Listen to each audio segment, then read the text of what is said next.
the pulpit and All right, there we go. There we go. There we go. As Daniel kind of gave us our introduction, before the sermon and during the sermon, this is part of our Matthew 25 initiative. Michael and I are co-goalkeepers in this initiative, and as well as being part of Matthew 25, it was part of the plan of union. It specifically said the Covenant Network, to be part of the Covenant Network, which was the network available at the time, which showed that this would be a safe space for LGBTQ people and to be able to worship with us. More Light is the newer community or organization, and it's very active. Colby even said More Light is part of the seminary as well. So More Light is part of the Presbyterian set of churches, and they have many, many resources of which we've been able to pull this. So again, this is fulfilling not only Matthew 25, but our plan of union when the two churches merged. So what we're going to do, this is the first of 3 classes to talk about welcoming LGBTQ community. And the first thing we thought we would do is just talk a little bit, what does LGBTQ and all of that mean, just some definitions, because to welcome someone, you do kind of need to know a little bit about them. And so that's what we're talking about in this one is terminology and grammar. And then the second would be more about people, how they present themselves, and a little more in depth into that. And then the last one is, how do we walk the walk?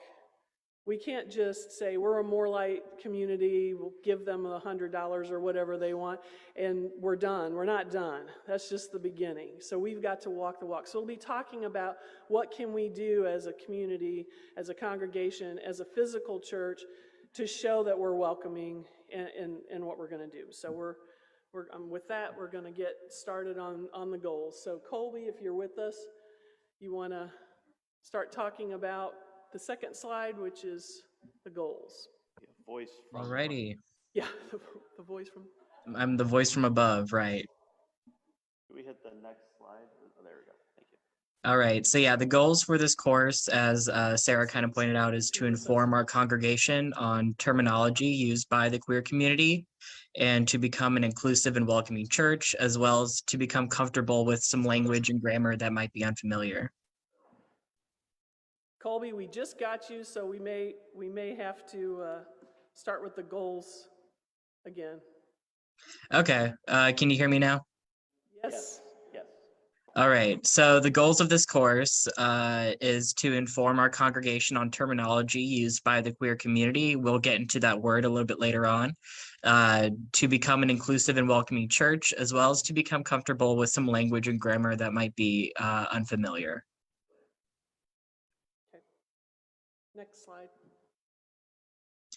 So for this presentation, we wanted to get it from really good sources. So most of this presentation is brought to you by a book called Transgender History, The Roots of Today's Revolution by trans historian Susan Stryker.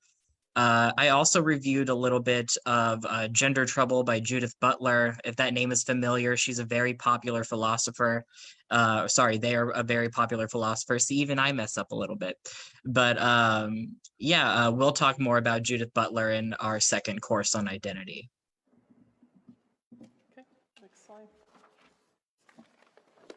So just to hop right in to LGBTQ, it is not lettuce, gay, bacon, tomato.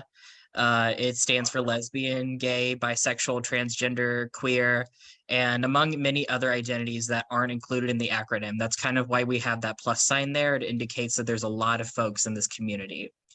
And pictured below is the original pride flag by Gilbert Baker in 1978. This flag was commissioned by Harvey Milk, who was the first openly gay elected official in the United States.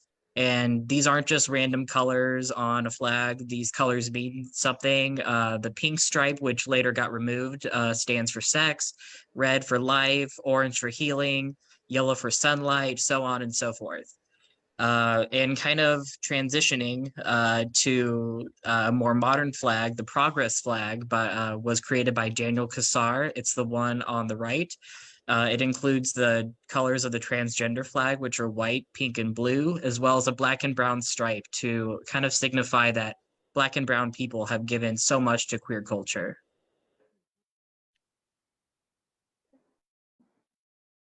And so this word queer, you've heard me use it a lot. This has become common vernacular for LGBTQ plus people, especially younger LGBTQ plus people. And though this word carried a negative connotation throughout the early and mid 20th century, it was reclaimed in the 1980s and 90s as both a sexual and political identity. And I include these pictures of some imagery from ACT UP, which was an organization dedicated to bringing awareness to the AIDS epidemic back in the 80s and 90s, because this is kind of the fabric that of the society that we're working with, where this word came about and where its usage really popped up. There was a time of immense turmoil for queer people. A lot of us were dying at and the government wasn't really doing anything about it. So reclaiming the slur kind of became a way of reclaiming all the negative ideas of who we were as a community. So let's break down this acronym a little bit more. So LGB stands for lesbian, gay, bisexual. The lesbian flag is pictured in the top middle with the orange and white and pink stripes. The bisexual flag is listed on the bottom left with the pink, purple, and blue stripe.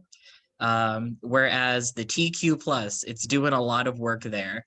So it can stand for transgender, queer, questioning. So anybody questioning their gender and or sexual identity, intersex, which is a term we'll get into a little bit later, asexual, which is who are folks who do not experience sexual attraction. Their flag is on the bottom middle with the purple, white, gray, and black stripe. Agender, which that flag is listed on the bottom right, getting my directions right, on the bottom right with the green stripe in the middle. So these are folks who do not experience gender identity. Genderqueer, which is a term we can get into a little bit later. Two-spirit, which is the flag right in the middle with the feathers on it. It is an Indigenous or Native American identity that can only be claimed by Indigenous Americans. And we also want to be able to include third genders. So when I say third genders, I mean folks who do not fit within a gender binary, but who come from a different culture than our own. So such as the Hijra from India, which is a third gender in that culture. So we just want to be able to include as many people as possible in this acronym to show that this is a very diverse group of people who come from all ethnicities and backgrounds.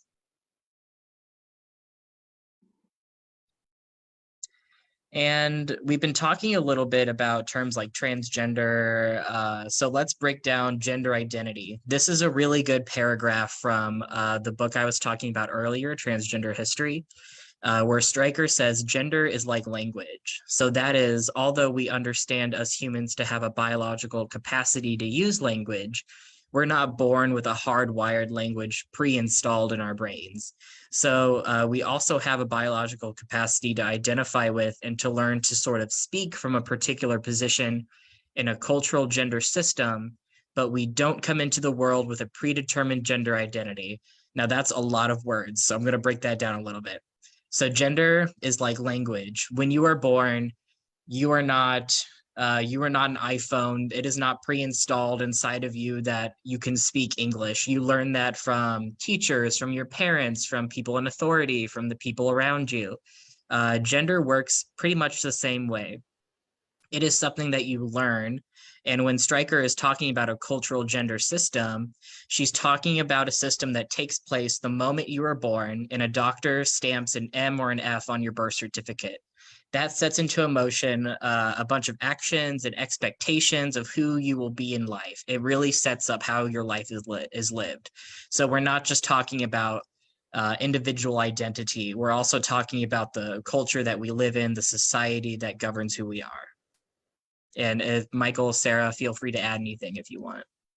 You're covering it Sit down. We'll have, Colby. we have a question, so if folks do have questions, and I'm sure there will be a lot, we do have time at the end that we can take questions. I've even got my Oprah mic, so I might come out and we can take questions. Thank you, Oprah. All right, I think we're ready for the next slide. So let's talk about the term transgender. You've probably heard this because you know me. So transgender literally means movement away from an assigned, unchosen gendered position.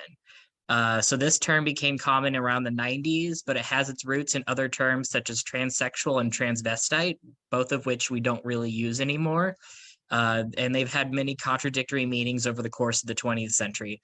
So early on, the term transvestite was used, and it was kind of used in a derogatory manner to say that people who wore clothing that was different from the gender they were assigned at birth were like perverts, and were it kind of has that negative connotation. Whereas transsexual was just the general term used around the 50s to the 70s, just to describe who these people, like transsexual people were, as in people who wanted to change their sex.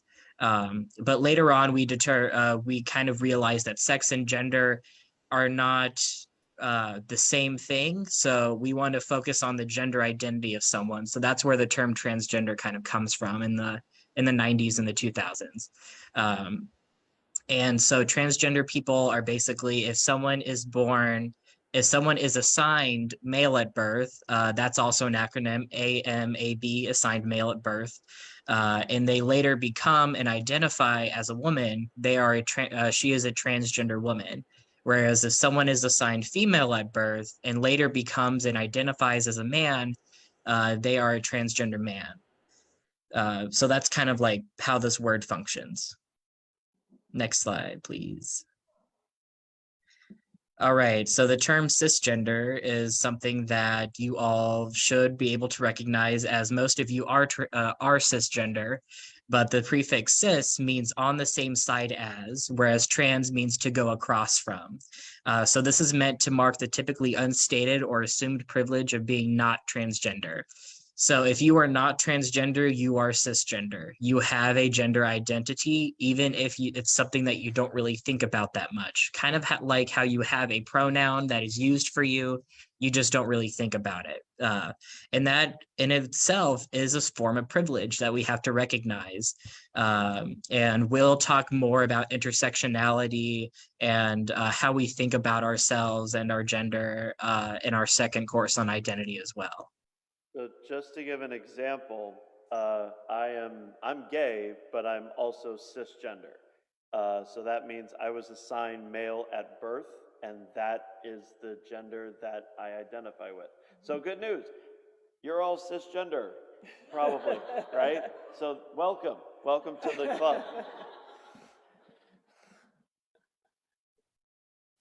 All right, now let's talk about non-binary people. So these are folks who do not conform to binary notions of the alignment of sex, gender identity, gender roles, and gender expression. And what we mean by gender roles are expectations that are set for you once you are born and your gender is assigned. So more traditional gender roles would be that women are expected to be in the house and to cook, or now the gender roles for women might be broader in that you're expected to succeed and expected to have a family. And for gender expression, it's really how the rest of the world sees you, how you express yourself with clothing, with hair, with makeup, with how you walk, how you carry yourself. A lot of things kind of go into gender expression.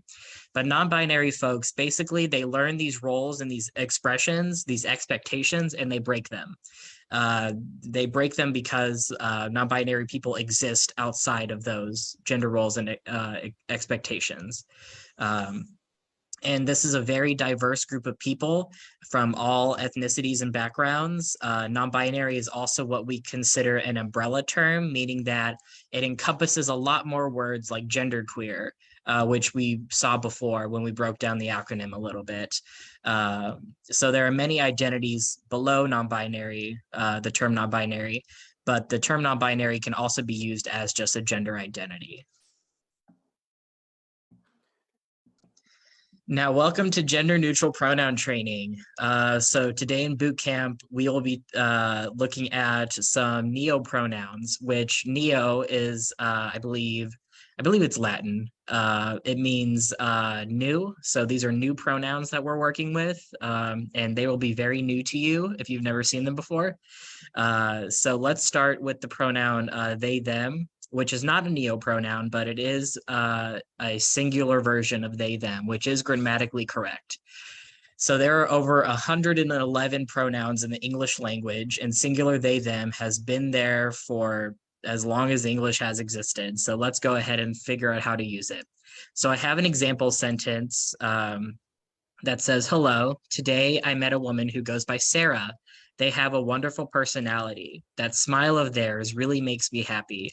I could talk to them all day, although they don't talk about themselves much. I wonder if their day has been wonderful. I hope so. Sarah, have you had a good day?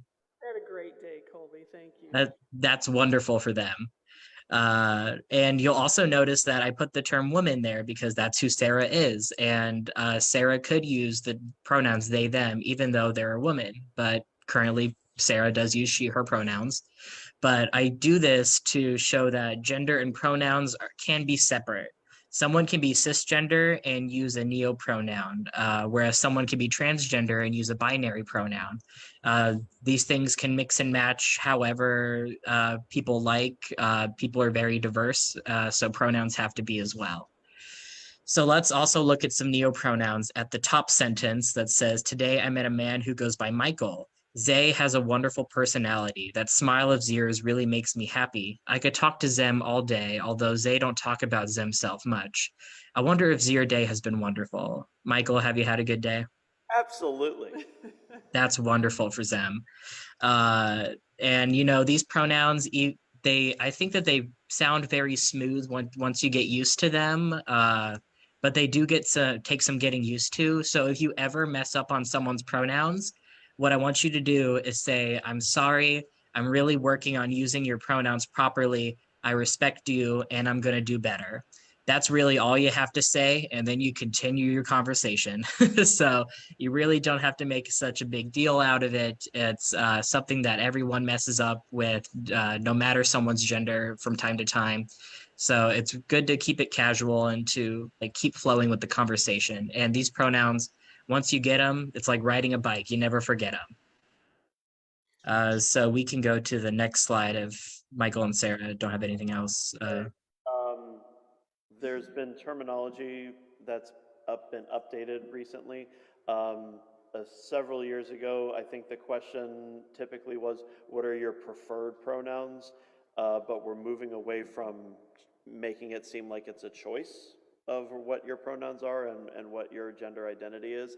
It's okay to ask, but generally I will say the more acceptable question that I've heard is, what are your pronouns? All right, so we can take the choice aspect out of it, if that makes sense. So if you're ever curious, you can say, oh, what pronouns should I use for you? Things like that. Oh, sorry, Colby, there was a neopronoun, the her, hers. Oh yeah, I did skip that one. I used my own name for this one. So today I met a person who goes by Colby. I'm reading from the sentence in the middle. Here has a wonderful personality. That smile of Here's really makes me happy. I could talk to Here all day, although Here doesn't talk about herself much. I wonder if Here day has been wonderful. This pronoun definitely stumped me a little bit just because it's a bit repetitive, but it is grammatically correct. So are all these pronouns. I definitely checked. So there's no question of grammar here. It's just a bit unfamiliar to folks, I'm going to assume. And here's some more pronoun practice. Like I said before, you have a pronoun, even if you think that you don't, which it's surprising to me that people think that they don't, because it's something that I think about pretty often. So if you're assigned female at birth, you might use the pronoun she, her. If you're assigned male at birth, you might use he, him. It just depends, you know, you could also be using they, them. And so some example sentences is she is speaking, I listen to her, the backpack is hers, versus he is speaking, I listen to him, that backpack is his. This graphic also gives they, them, and they or here. So let's look at they, because that's a neopronoun. They is speaking, I listen to hear, that backpack is theirs. So, you know, like I said, these pronouns take some getting used to, but they flow right off the tongue once you get used to them. Same with the singular they, them. They are speaking, I listen to them, the backpack is theirs. Also, if you want to access this graphic, it comes from Trans Student Educational Resources, which is a great website with plenty of more graphics if you're interested and have any other questions. Speaking of questions, I believe we've come to the end of our presentation, unless Michael or Sarah want to add anything right now. We have one more slide. Oh, we have one more slide. My mistake. Sorry about that. So let's talk about this term intersex. So this was once called hermaphroditism, which is a derogatory term, so please don't use it. Intersex refers to many variations in types of bodies that do not conform to a singular or binary sex. So for example, when you are when you are conceived, you begin developing what's known as a karyotype. So usually if you're assigned male at birth, you have an XY karyotype. And if you're assigned female at birth, you have an XX karyotype. So some intersex people can have an XY karyotype, but have a female body. Or they could have an XX karyotype and not be born with a womb. Some intersex people are born with varying genitalia, some are not. Like I said, this is a very diverse group of people. 1 in every 2,000 births are intersex people. And sometimes what happens, and the reason that we didn't know the statistic for a while, is that doctors would perform what's known as corrective surgery and remove or add to the genitals of children when they're born, just to conform to some notion of binary sex. That procedure is looked down upon now. However, I don't believe it is illegal. But, you know, this erases who intersex people are. So it's wrong. But it's good to know that intersex people exist and to know the issues that intersex people face, just to give them more visibility and more power in society. Thanks, Colby.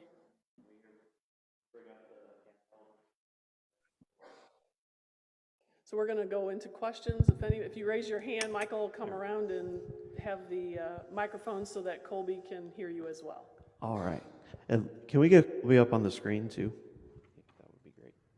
Okay, a couple of questions. One, with the new language, with our desire to grow and learn about this, we're at the infancy stage.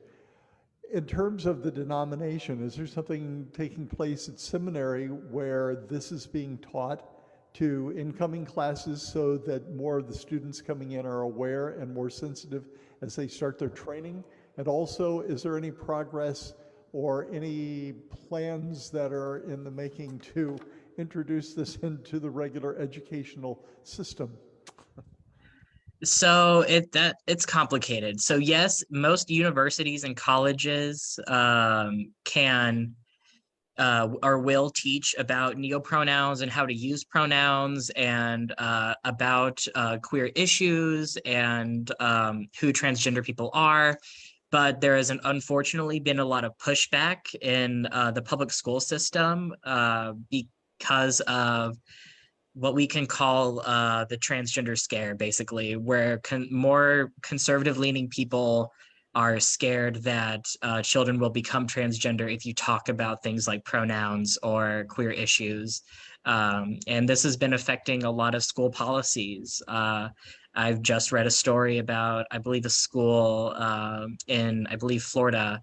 No, it was Texas, my bad. It was so a school in district in Texas voted to basically remove any transgender employees or teachers from their school, to ban the word transgender from being said in classrooms. So there's been a lot of pushback by far right and conservative elected officials against teaching this kind of stuff. And so we also need to push back as a more progressive denomination and say that, yes, we want pronouns to be taught in school. Yes, we want people to know about queer issues so that we give visibility to a community that has often been silenced. And if I may add something to that, the defense, quote unquote, of these divisive bills and these, I sometimes just get a mental lock because it fills me with such anger. The justification for it is a long-standing prejudice against queer people, specifically trans people, and even some gay people, where they're accused of grooming. So you hear this word grooming being tossed around a lot. There's been an equating of queer people with pedophilia. And up until even the late 70s or 80s, the DSM had recognized homosexuality or anything that was not heteronormative. So when I say heteronormative, it just means we're stuck in that gender binary, male and female, and as Daniel said in his sermon, those little boxes. So anything that deviated from those boxes was considered deviant behavior or a mental illness, and that is not the case. Now, the DSM has been updated, thankfully, but there's still these prejudices around. So when you see bills coming forth in these states, Florida and Texas are the big battleground states for this right now. That's where it's coming from. We want to save the children, but it's not saving anyone. It's actually leading to a great deal of self-harm among young queer communities. So that's why I know I can speak for myself. I'm the sponsor of a GSA at my school. I'm very privileged, though, because I teach at a school that's already a liberal arts public school. And so we have the support of our administration, we have the support of our parents, and we have a very vibrant, healthy queer student population. But that is not the case everywhere. Teachers are not able to speak out, students aren't able to be out, and things like that. Colby, you have anything to add on that, or can we move to the next question? I think we covered it. The only thing I'll say is I don't believe there was any males changed to female when we talked about women's rights. So I don't understand where the thought is that people will change. Exactly. So that's exactly. crazy. Two questions. Number one, what is DSM? And number two, why is, I thought it a medical term, why is hermaphrodite derogatory? To the first question, social worker husband, what does DSM stand for?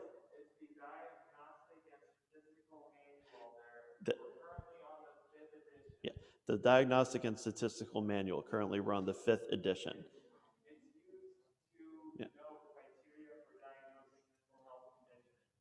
It's the criteria for diagnosing mental health conditions. Thank you. And then Colby, could you speak to the second part of Alice's question about why hermaphrodite is a derogatory term? Yeah, sorry, couldn't unmute for a second. So basically, I know this is a derogatory term because intersex people have told me that it is, and I want to respect the wishes and comfortability of intersex people. And just because we've sort of grown out of the word, as a community, intersex people have grown out of the word hermaphrodite. It often had a negative connotation just because it was sort of this history of deviating from those boxes like Michael and Daniel were talking about. So intersex is just a word that brings more power and more honor to folks who are intersex than hermaphrodite does. And all the way in the back. Just to say, you know, there are some people that I think say in the same way with the word queer. I know my best friend who is gay, she's like, I will never use that word. I grew up and that was a slur thrown at me. I will never use that word. But again, you know, we're a little older, so she has not reclaimed that word and probably will never reclaim that word. But, you know, it means different things to people. But as Colby said, you know, the younger generation, that is has reclaimed that word, and it could be the same. Maybe somebody that is intersex believes that that word is still what they use. Who knows? Go ahead, sorry. It's all right. Colby, it's Julie, and I really want to ask a really profound question, but the fact of the matter is I'm still trying to learn basics. So I'm going to throw out an example and ask you because I'm trying to get clarification. Billy Porter, you know who I'm talking about, I'm sure, right? Yeah. No. You don't know Billy Porter? No, I said, yeah, I know Billy Oh, Porter. okay. I thought you said no. Okay. So Billy Porter wears these awesome dresses that make me sick because he looks better in them than I do. Is that gender non-conforming because he appears to be assigned male and yet wears what we call women's clothing? Is that an example that would help me understand this? Yes, yeah, I think so. Billy Porter is someone who I would consider gender non-conforming, and that is different though from being transgender. So to be gender non-conforming is kind of, as the word says, to not conform to any sort of like gender role or gender expectation or expected gender expression. So yeah, because Billy Porter, I believe, identifies as a man, you would expect that he wouldn't wear dresses, that he would wear like a suit and a tie to a gala, but instead he wears these very like beautiful dresses and gowns, and he looks stunning in them. So that is, yes, an example of gender nonconformity. Side note, if you ever want to check out some of Billy Porter's excellent work, I highly encourage you to check out a series called Pose. I think you can watch it on Hulu. It was on the FX network for a few years. It's about the ballroom scene in New York City in the late 80s and early 90s when the AIDS epidemic was running rampant. It's an adaptation of another excellent documentary called Paris is Burning, which is again about the underground ballroom scene and kind of where drag came out of. So those are materials for further reading down the line. So check out Pose and Paris is Burning. Billy Porter is excellent. Kathy's up. Okay, I have a question I'd like for you to agree with. Isn't all this LGBTQ ABCD really about the non-judgmental freedom to love together, and that's it, to love someone else? So yes, but I will say that identity is very important, especially where we are now as like a culture, where things like we need to be talking about things like sexuality, about race, about gender, about class. So it is important that we identify these things and come up with words for them so that people feel that they have a community and feel welcomed. And also so that we can put words to power, so that we can define things against a system that would rather we don't define things that go against the grain. So it is, yes, about who we love and who we are, but it is also a bit, it is a bit political to where we need to stand up and fight for the rights of those who have been marginalized historically. I just wanted everybody to know didn't want you to know I'm a librarian, but I am a librarian, and while we were talking, I was doing a search of all of our local libraries on our card catalog, and you can get the books that are listed in the handout at our libraries in the area, so you can just go check those out. Also, Paris is Burning is also available on DVD through the library, so if anybody's interested in this, you can also go to the library, find that call number, browse that section, and there's lots of good resources in the area. Thank you. Thank you, Mary. Awesome. Oh, we're at the back. Where are we at? Robert. Hey, Colby. This is Robert here. Sorry for all the mix-ups on the slides, but I had a question. Wanted to ask, what do you think for anybody that is, still very new to a lot of the things that we discussed today, but wants to take a step toward allyship? What's one of the most important first steps, do you think? I think that understanding that queer people and trans people don't necessarily expect you to fully ever understand what it's like to be queer or transgender. We just want your respect, and we want that respect to carry over to action. to using proper pronouns, even when you find it difficult, to speaking up when you hear friends saying things against queer people or transgender people, speaking up, and saying that you support us. I think that really those small actions are a good way to begin your allyship and to gain trust with other queer people. Thank you. And may I also add in, just as someone who teaches a lot of teenagers and the journey that they're going through, they can come up to me and say, my name is this, but on their roster, or I may have known them by a different name. It's important when you ask someone what their name is, that's another level of respect. And I think Colby will agree with me on that. The term that is used frequently, if you refer to someone by a name that they're not right now, that's called dead naming.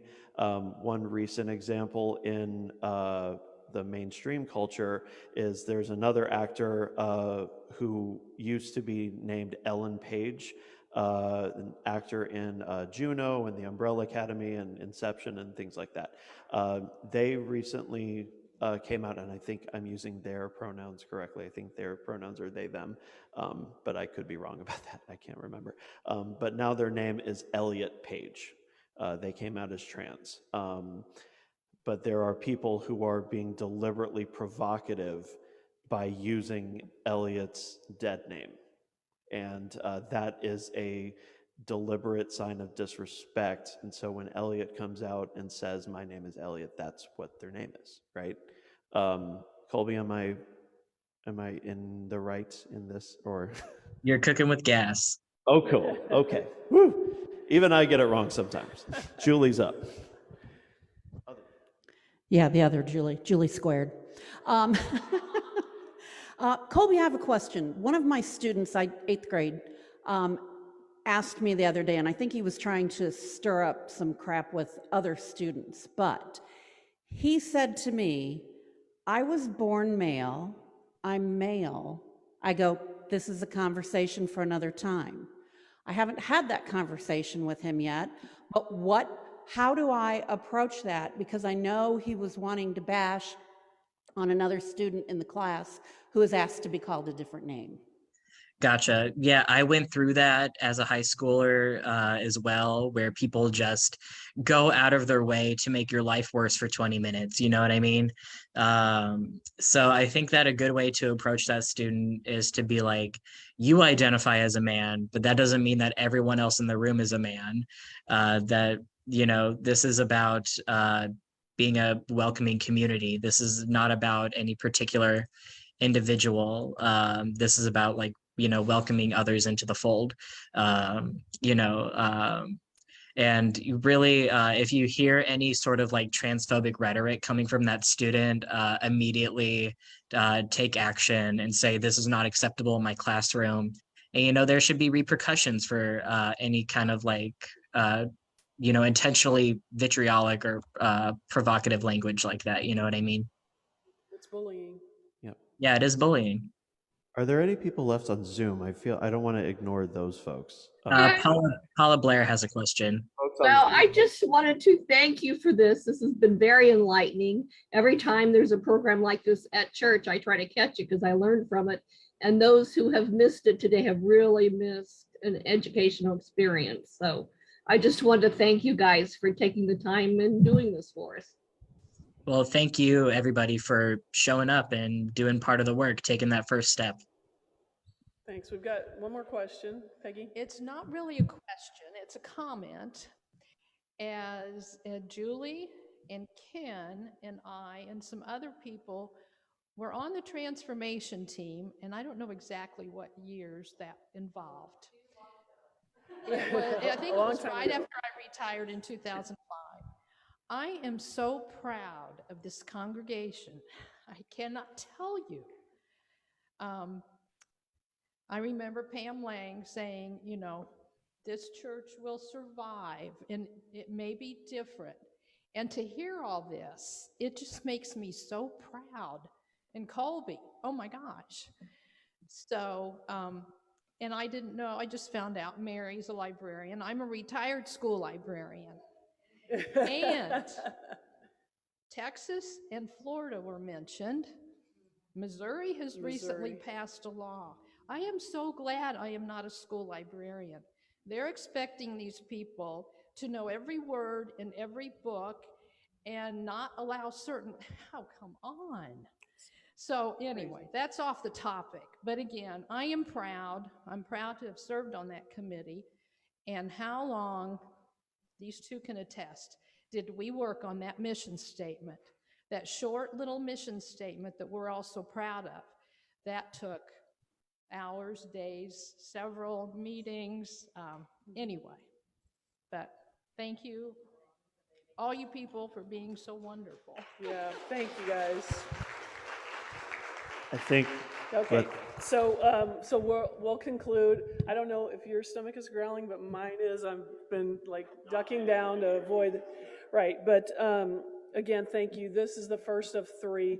The second one will be, I don't know the date yet, but it'll be on that gender identity, that presentation you were talking about with Billy Porter, the mixture, and as you'll learn, it's all evolving and changing all the time, but we're going to attempt to give you what we know now. So more to come, and thank you again. thank you all. Thank you, Colby. Thanks, Colby. Love you. Thanks for having me.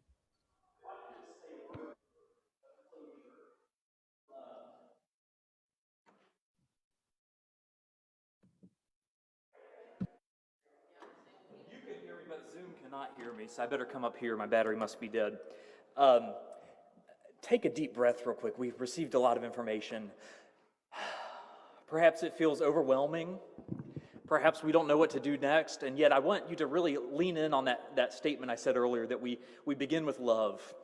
And if that's all we can do today is like, I don't really understand any of this yet, but I have love in my heart for God's people, that's a really wonderful place to be, and I hope that is some place that we all are at this point. And if we're not all there yet, that's okay too. We are all seeking transformation as God has called us. So there are cupcakes for us, for a few. There you go. There you go.